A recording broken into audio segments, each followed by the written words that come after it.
So thank you very much for coming this afternoon, and we'd like to invite anyone who has any questions for us to please do ask, and hopefully we'll be able to solve any remaining questions that are in your heads. Hi. Well, first of all, no, I'm not going to ask questions. I'm just going to try to size up. So we lost some of our earnings because I think it was a little bit long. Have people go for almost a little over an hour there. But our guest of honor did arrive. I just want to let everyone know that, who's not part of the student class. Larry is here. I have some questions, but I just wanted to know if, Larry, do you have any policy updates you want to give us, or you want to give? Yeah, sure. Yeah, I mean. Thanks, sir. Thanks. That was great. I really apologize for missing the beginning part, but I'm looking forward to seeing it next week. And that was really great. I do have a few questions to get to, but I guess I'll give you a quick update. So the thing that's most pertinent in terms of policy developments over the last couple of months is the city's got a proposed regulation for stormwater management in new developments and redevelopment projects, and they were taking comments on that until the end of November. So the comment period just closed on that recently, and NRDC and others submitted comments on it, and the city is now taking those under consideration. And sometime early next year, they're expected to come out with a final regulation and technical guidelines that go along with it that explain how you would go about sizing stormwater management practices on private property and what performance standard you would have to meet with those. And the big issue there is that the city is still thinking about it largely in terms of the rate of release into the sewer system rather than thinking about the volume. And they're related, but they're different. And so we're still pushing to get the city to frame a performance standard around the concept of volume reduction rather than just limiting the rate of release into the sewer system. And the way they've got it set up now, it's a standard based on rate of release, but they've got some options if you want to get credit basically for complying with that by reducing the volume of your discharge, but not a requirement to do so.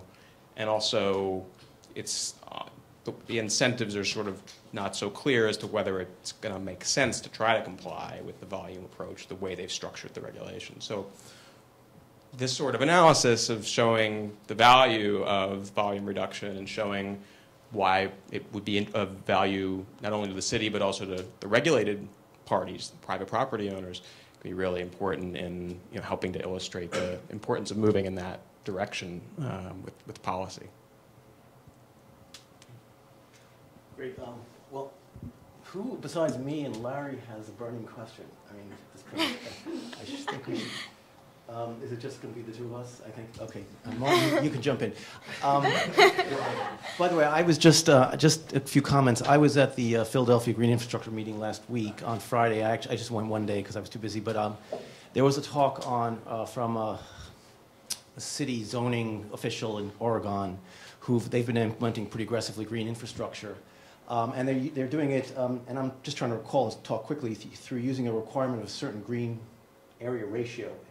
They do that in Berlin, and so they're trying to copy that in the States. And it's a way that I guess it's a zoning issue to get the right to build or develop on this property. You have to meet a certain percentage, which I guess is like 30% green area ratio. And they've put all these GIs in there, and they give you a ranking as to how much, if you have a certain square footage of this or a certain number of trees or shrubbery, they give you a certain. You have to meet that 0.30, and they found it a very powerful tool. It's actually implementing these structures quite efficiently. Interesting effects. They said that in fact developers are tending to develop more towards the right of way to give them a little more freedom on the building, and in fact bioswales are getting a big kick from that. So it was just kind of exciting for me to watch this because I was thinking of all you guys as I was watching this. This is exactly what you're working on. This is what they're implementing in Oregon, and they're seeing it in action. So. Let's see, a couple comments. I think you missed the private owner analysis. I think the two models are a little long. I think you should aim towards cutting them in half. the amount of material you present on the private owner cost benefit and the combined GI, I think for the purpose of next week's meeting. I think it's a lot of numbers to throw, but if you can find a way of maybe cutting them in half, I would suggest that. The next comment, and this maybe Martin as a hydrologist will back me up on this. Hydrology is complex. Would you agree with that, Martin? Sure. It is very complex. And I want to caution you about taking your numbers too literally. I mean, you know, these are complex flows. I know people, and I myself involved, we're spending years trying to quantify, you know, the flows and retention and detention on these things, especially, you know, complex things like, you know, antecedent conditions. So don't take the numbers too literally yet. I think they're far from being disseminated in any public forum yet. I think we'd have to do a lot of careful scrubbing to make sure that, I think more themes that you're finding, I think have a little more validity that if you're finding a certain combination. I mean, I can understand the combination with the rain barrel and the green roof. You get that flow down a certain amount, capture the rest, you get this whopping retention. So I think there's some interesting dynamics that you can get there, but I just would caution, again, a little more experimentation on some of these things. I don't think, don't feel pressured to give us a positive net PV or a really short term. I mean, I think we should play with some of those numbers more to see, and I don't know what the best NPV is, but we shouldn't be pushing, or we shouldn't be discouraged about negative NPVs. So again, I would caution against taking the two models too literally. Also, on the permeable pavement, Margaret, now, I thought the big payback, the reason that came out so positive was because you avoided building drainage. Yes. And that didn't get mentioned this time. Is No, that, I have you forgot. abandoned that? Have you abandoned that point, or is that not true anymore? No, that's sure. I forgot to look down on the second page, honestly, on my notes. And I figured it would be answered during questioning, so this is perfect.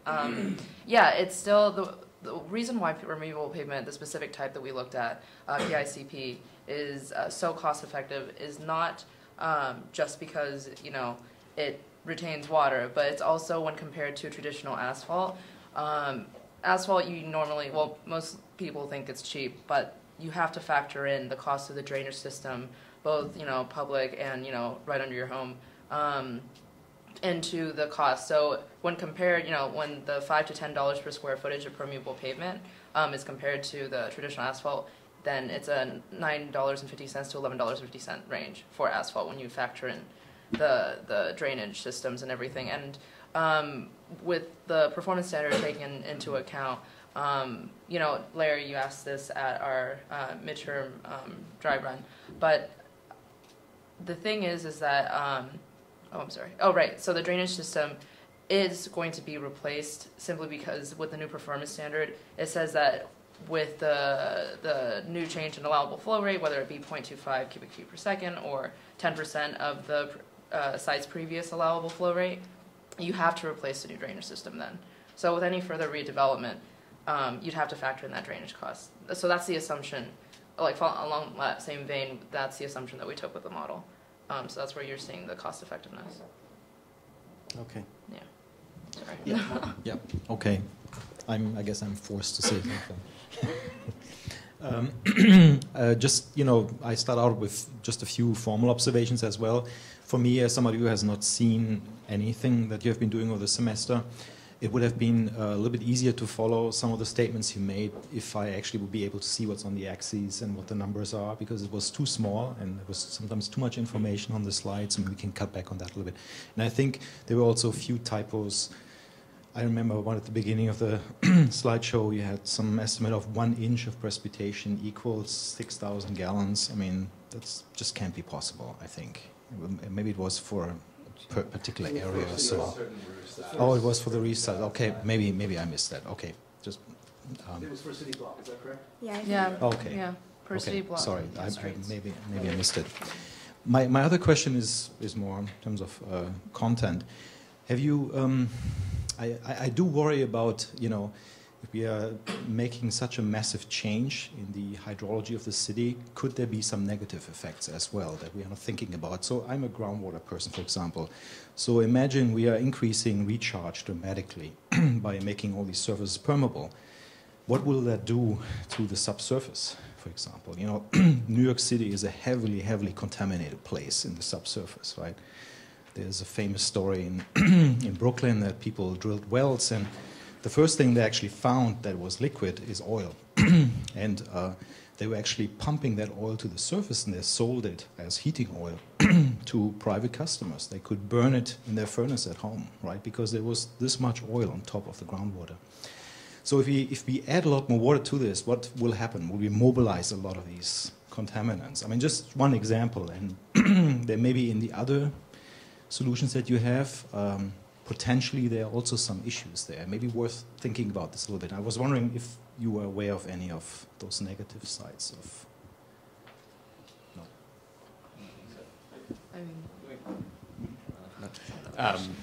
So it's a good topic to raise, and in terms of the groundwater, the water table level, there's actually, I just recently came across a study in Philadelphia, which they're doing because Philadelphia has a large-scale, citywide, 25-year program of moving in this direction with their water management, with their stormwater management system, to take at least a third of the impervious area served by their combined sewer system and have the first inch of runoff managed through green infrastructure techniques, which would mean a lot more infiltration. So they did some modeling of what effect that would have on the water table in kind of throughout the city, and found some parts of the city more sensitive than others to increases, and kind of what the cumulative effect of that would all be over 25 years. Suggested maybe in some areas they wouldn't want to do as much infiltration, but in other areas it wouldn't have any deleterious effect. So they were drawing some conclusions about avoiding infiltration in areas where the water table was currently at or above a certain depth below the surface, or certain other recommendations like that. There's definitely a recognition among sort of the folks practicing in the field and making policy on this, that there are limitations and constraints on where it's going to be applicable, and that in fact is one of the biggest things that's held New York City back from embracing it even faster, is they've been very cautious. And so a big part of the policy dialogue is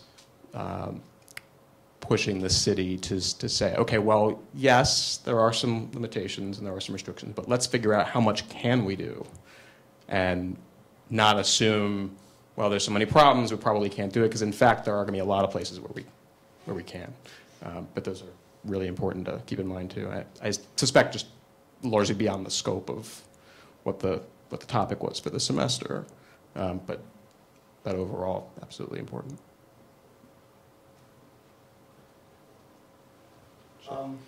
Larry, do you want to tell us who's going to be at this? Yeah, sure. Really tough meeting next week? Be a friendly crowd. And actually, if I have a chance, I'd like to ask a few questions too. But, yeah, I wanted you to ask a question. No, I didn't mean. Yeah.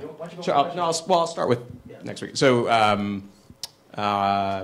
so we've invited kind of put out a blast email to the Swim Coalition list, which is, there's, I don't know how many people on the email list, probably over 100 easily.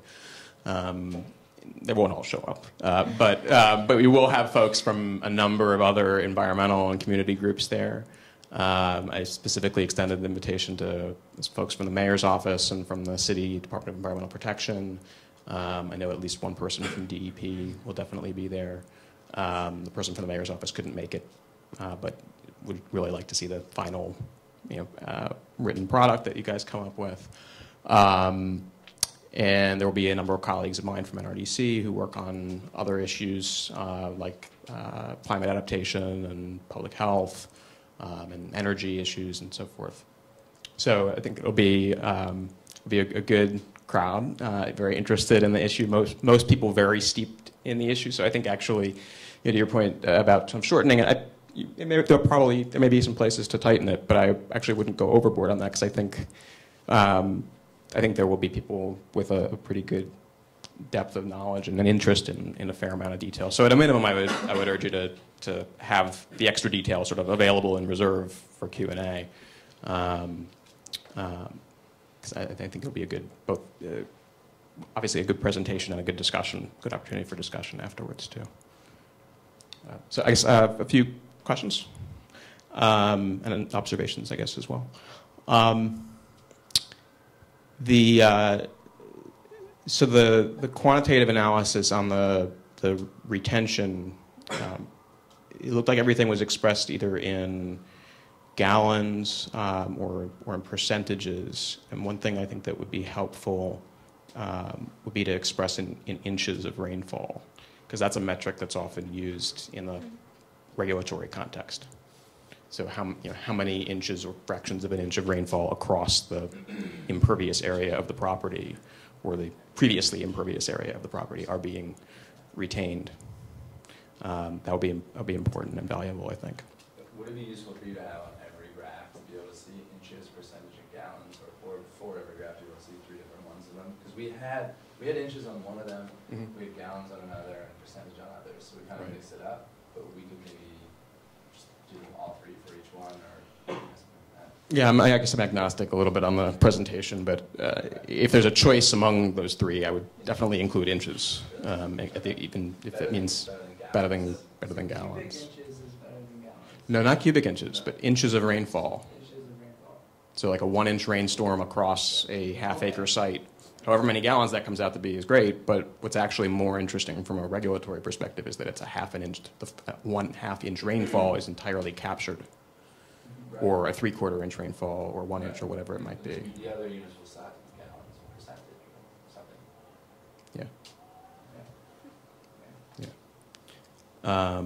And I guess the way I'm thinking of it is on a per storm basis, right, which is also a little bit different than the annual aggregate basis. So yeah, keep that in mind too. So it would be like by inches on the x-axis, and then the y-axis could be inches. So is that better as gallons, or because I mean the y-axis would be the amount retained per type. Well, I guess it depends on which graph. I mean, some of the one of the graphs I remember you had. I think the x-axis was, I think the amount of rainfall. Yeah. Right, was kind of the influence, you called it, and then the y-axis was how much of it's retained. So if you could, both of those could be expressed in terms of the size of the rain event. Yeah. Yeah. So it would be like on the x-axis you can put inches with the stormwater as well, but then the stormwater retained. Same thing. Okay. So it would just be a percentage of the total for that data. But expressed as inches. So in other words, so there's a concept of an acre foot is a volumetric measure of water. Here we're talking at a smaller scale, so it's not multiple acres and multiple feet, but it's an inch, half acre, effectively, or whatever the size of the lot is. Right. So, but for shorthand, just whatever the given size of your property is that you're assuming, what we're really talking about is what size rainstorm, how many inches of rain. And I guess along those lines, just something to keep in mind, so I think it was really interesting to see the range of results with the smaller storms and the larger storms. The smaller storms are really important. You were right. I think one of you said that larger storms are going to be the largest sewage overflows. That's true, but in terms of and important, but in terms of the frequency of sewage overflows, most of them are actually associated with smaller storms. Yeah, and in addition, smaller storms have less of a dilution effect on the pollutants. So in fact, the deluges actually get a lot of dilution, and it's not as intense. So there's a lot of concern about the smaller storms. That's correct. Yeah. So don't undervalue those. They're important. I guess along the lines of Stuart's comment about kind of how literally to take the numbers, I think it would be very valuable to explicitly state what the limitations are. Sort of what are some of the simplifying assumptions that were made that couldn't be accounted for in the scope of the analysis that you did, and that would be something to try to account for, or perhaps in some future iteration of it, or at least to be aware of as a limitation on the validity of the results. So things like the antecedent conditions that Stuart mentioned, or I don't know to what extent the modeling considered, how a rain event was spaced out over time. No, I'm assuming probably not right. So you just have a daily aggregate, right? Yeah, we talked about doing hourly, but it's. And just taking the river for example, it's really simple. It's 50% retention. So when you talk about what they're going to conclude on retention, they're going to say whatever that storm size is. If it's a 2-inch storm, it's a retention of one inch. But again, the hydrology on that is. I just came back from a meeting where 4 of us were discussing this. It's really, it's almost impossible to quote what you can get from, say, a green roof for a particular storm. I mean, there's no fixed number you can quote for that. Yeah, I mentioned that as an assumption before we went into that. yeah. To address the concern. So that's why it's, you know, about, it's not, that's why I want to be cautious. I don't want this to be treated, I mean, I see community people wrestling with the actual hydrology on these things. So, you know, these were back of the envelope calculations as far as I'm concerned. Yeah, we made an attempt to, you know, kind of, we left, you know, a column open for temperature variation on the effectiveness on how much, you know, if it's hotter, it's going to obviously retain more water. If it's colder, it's not going to retain as much. But I don't think we had the numbers. A month ago, we didn't have any kind of, you know, equation that we could equate into that. And two, you know, there's a lot of potential with this model, and it's a hypothetical model, so it's not at all accurate. But you know, it does have a lot of potential, and I think an important point you raise is addressing, you know, the two different types of measuring it by volume and also by rate. And I think it can this right now it calculates the volume, but the rate could, you know, eventually be calculated as well, but it would have to be broken down into hourly amounts. Yeah, and by rate of rainfall daily, we have that in already, so we can literally just whip that in a minute. So. Well, you're interested ultimately. This is you're interested in ultimately rate of runoff. Yeah. I mean, to some extent, but less so. I was raising the rate issue more with respect to the rate of rainfall and how that affects the volume of runoff. So if you have an inch falling in, you know, say if you have 2 inches falling in half an hour versus 2 inches falling in 8 hours, the green roof is going to act differently, I presume. Right? The rain barrel may act the same, but other things won't. So, but again, so there's not. I don't think there's any expectation that the results that you guys have are sort of definitive or account for all variables. They're more. I think they're useful. I think they're very useful in an illustrative way and in a kind of conceptual and sort of order of magnitude way to give people the idea of kind of thinking big and thinking about these things and what they can do cumulatively. I think it's important to also say that explicitly and present it in that context and be explicit about, you know, what are some of the most important limitations that you know of that you expressly, you know, were not able to account for, just so it's clear to the audience. Yeah, like the winterization of rain barrels. That's one. Yeah. Because, you know, is the rain barrel, is it winterized? So can you install it or keep it installed during the months of, you know, December, January, February, or do you have to, you know, uninstall it and basically turning it up on itself? That's one of them that just comes to the top of my head.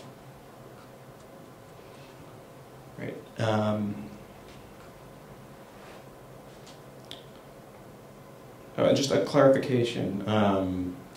So the 10% target that you guys were mentioning. So this is the city's target, at least for the time being. And just to be clear, it's not actually taking 10% of the impervious area and making it pervious. Right. This is the most common misstatement of it that I see written by lots of people. It's a nuance, but an important nuance. What it is managing runoff from 10% of the impervious area, managing the first inch in particular, retaining the first inch of runoff from that impervious area, and that could be by making some of the impervious area pervious.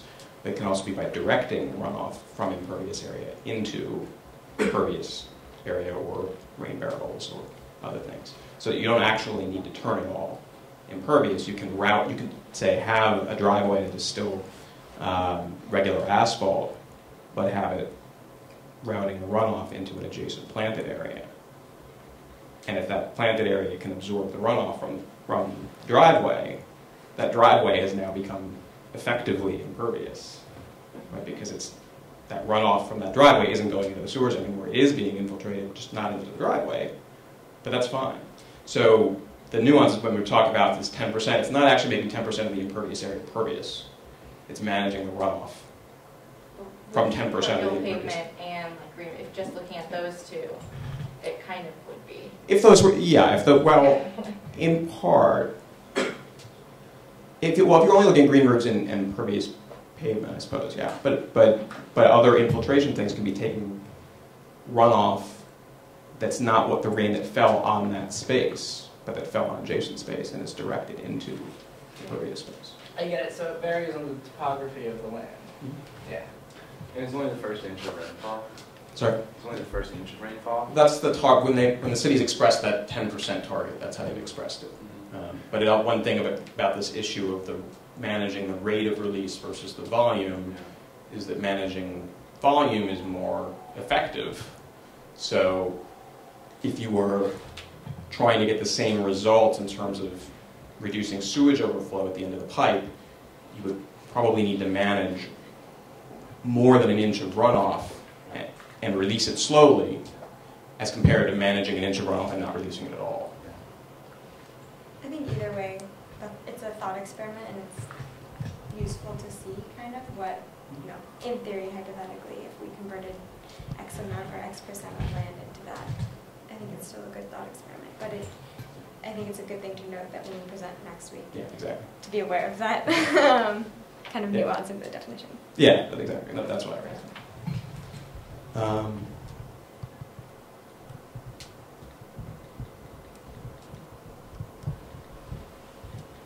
Thanks. Last question. Just I noticed on one of the slides where you gave the overall citywide impervious area. That was from Cynthia Rosenzweig from 2006.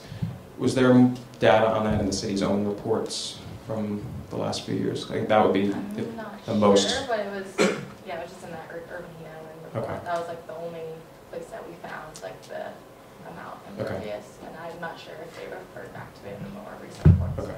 If there's time permitting, I would urge you guys to take a look at in two places, the New York City Green Infrastructure Plan from last year or the Sustainable Stormwater Management Plan from 2008. And if either of those have kind of the city's own statistics on it, I think those would be better to go on. We did consult, I was on that report, so we did consult with it was a couple of years ago, we did consult with cities' databases to get that number. So. They may have refined their GIS analysis though since then. And so that's what the city is going on for its own planning purposes is the stuff that they've put out more recently. So sure, and I just learned the old numbers are really, they're undercounting trees, the old assessments, so there's a lot of corrections, I'm sure of that. In the 2006, weren't they using satellite imagery? We used some satellite, but that's not how I think we determined impervious area. I think it was from land classifications, the published land classifications. But it's well, again, since then they've done, I think Conley said, some aerial flyover stuff as well. LiDAR, right. That's what I was talking about, where they really discovered that the tree counts were way under. So so the lesson of that is just be careful about when they quote that number. See if you can research it a little better, or what the range is. Yeah, like we did a bit of research, and I recall that was the only number that we found that was like precise. Okay. So, but I'll look again. Yeah, just urge you to check. So, and the reason, and not because of anything wrong or problematic with that number in that report, but just given that one of the context we're operating in is. There are these policy decisions going on that the city's making. If the city's put out in its own planning analysis their own numbers more recently, and specifically in connection with their stormwater analysis, unless we have a reason to think theirs are unreliable, it would be best, I think, to go with theirs. Okay. Anything else? Do you guys have any questions you want to ask us?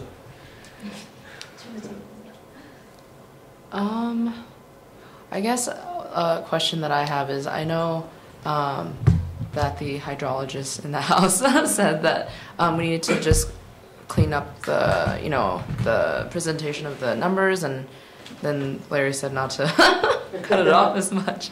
So I'm wondering if, Professor Gaffin, do you have a thought on this? Who's the hydrologist? Am I the hydrologist or Mark? Oh no. He said that like To make them bigger. to make them bigger and also You to. can't read the labels. Oh, okay, on the You don't know axes what's of on the the graphs. axes. Okay, okay. Is it good if we read them off, or do you want to see No, them I bigger? mean, I think you need to see them.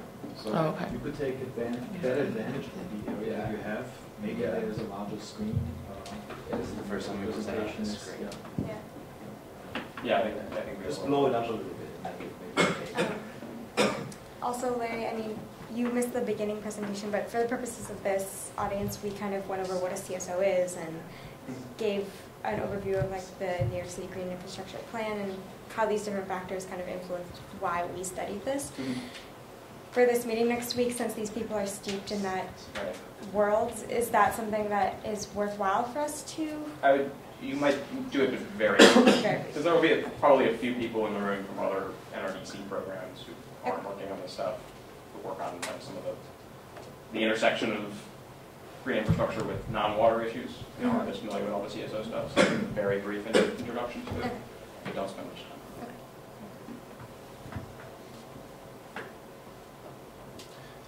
All right, I guess that's it. Thank you all. Very exciting. We're looking forward to the future on all these technologies, right?